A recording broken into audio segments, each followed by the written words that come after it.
People hate cats. Carl Van Vichten, in his book Tiger in the House, said, "One is allowed to assume an attitude of placid indifference in the matter of elephants, cockatoos, H.G. Wells, Sweden, roast beef, Puccini, and even Mormonism. But in the matter of cats, it seems necessary to take a firm stand. People who hate cats hate them with a malignity which I think only snakes in the animal kingdom provoke to an equal degree." And this seems pretty true. I've never felt this way, but all around me, friends, the internet, professors, they all seem to have such a hate for cats. Unless they like them, but those who hate them like really, really hate them. And this always baffled me because growing up I never was able to have a cat, so every time I go to a friend's house and they would have one, it would be like my mission to befriend that cat. So it always baffled me until I realized that cats are a little bit alien in that they're not immediately understandable, and anything not immediately understandable is divisive. So then it becomes a question of, when something is not immediately understandable, is there a gap in our knowledge or do we actually hate it? So why do people hate cats? What's the truth about how they actually express? And what can we learn from learning to love cats? So first off, why do people hate cats? There's a whole bunch of articles you can find online, including one from the Outdoor Bengal where they outline the history of hate for cats, harkening back to even them being associated with witchcraft or sexism or people just thinking they're a jerk. I've had even professors that are in the think they're just a jerk category, where one in particular, he had so many of his examples wrapped around, he would use dog versus cat analogies.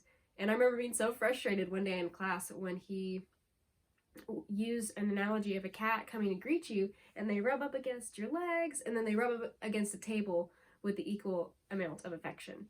And so to him, it looked like the cat doesn't care about the human at all. It cares about the table and the human to the same amount. And many people feel the same way. They think that cats are very aloof and that they never express affection, that they don't care when their owners are away, and many other traits like that. For a beginner cat interpreter, it can seem like the only time a cat actually cares about something is when their incredible internal clock tells them that it's time for feeding, and then they yell very loudly.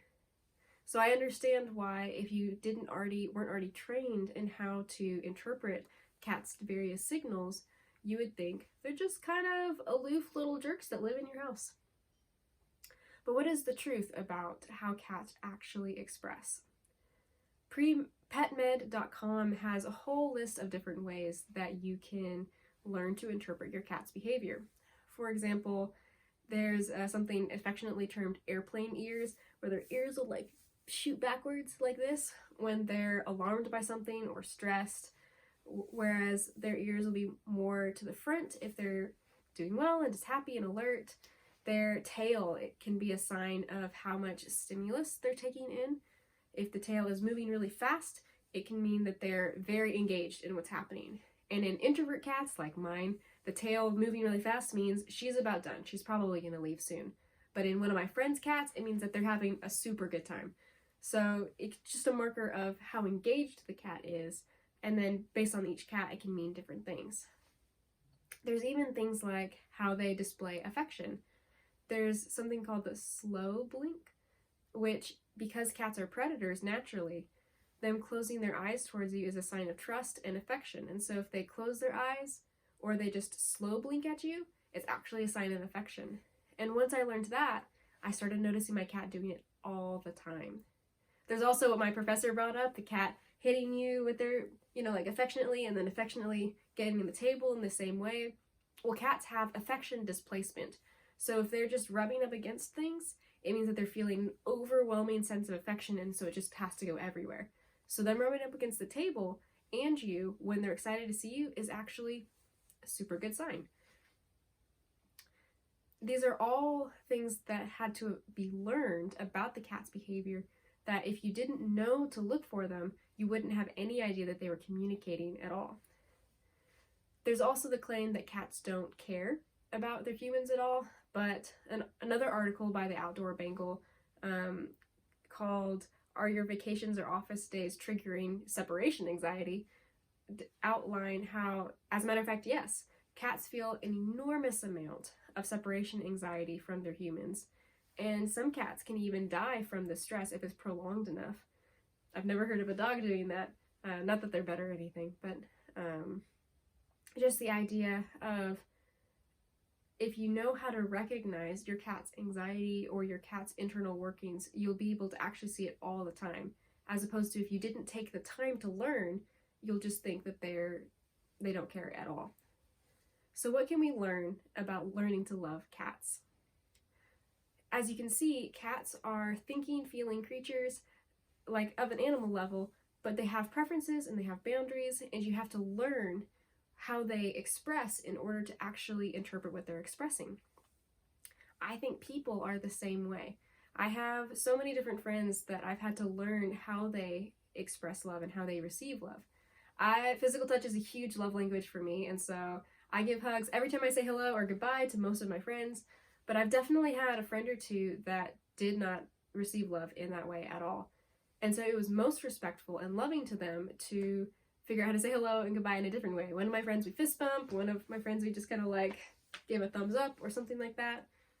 But because someone took the time to learn how they actually express, or, you know, they felt more cared and seen in that way.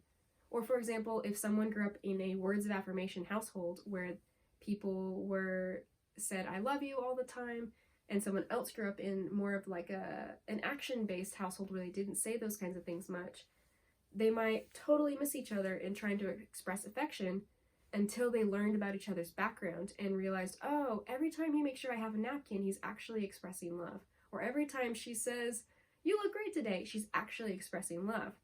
So when they take the time to learn about their differences, they realize how often each other are actually expressing. And the same has been true for me and my cat.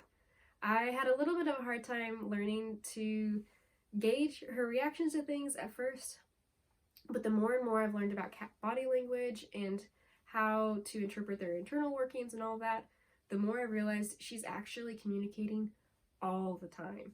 And if I hadn't taken the time to learn, I would have just missed it. So as you can see, there's so much value from when something is alien or unfamiliar, taking the time to ask the question, is there a gap in my understanding there? So I would urge us all to, as we're thinking about cats or we're thinking about people or anything else, asking the question, where can I learn more? What gap in understanding might I be able to have? So the question for us all today is, do you hate cats?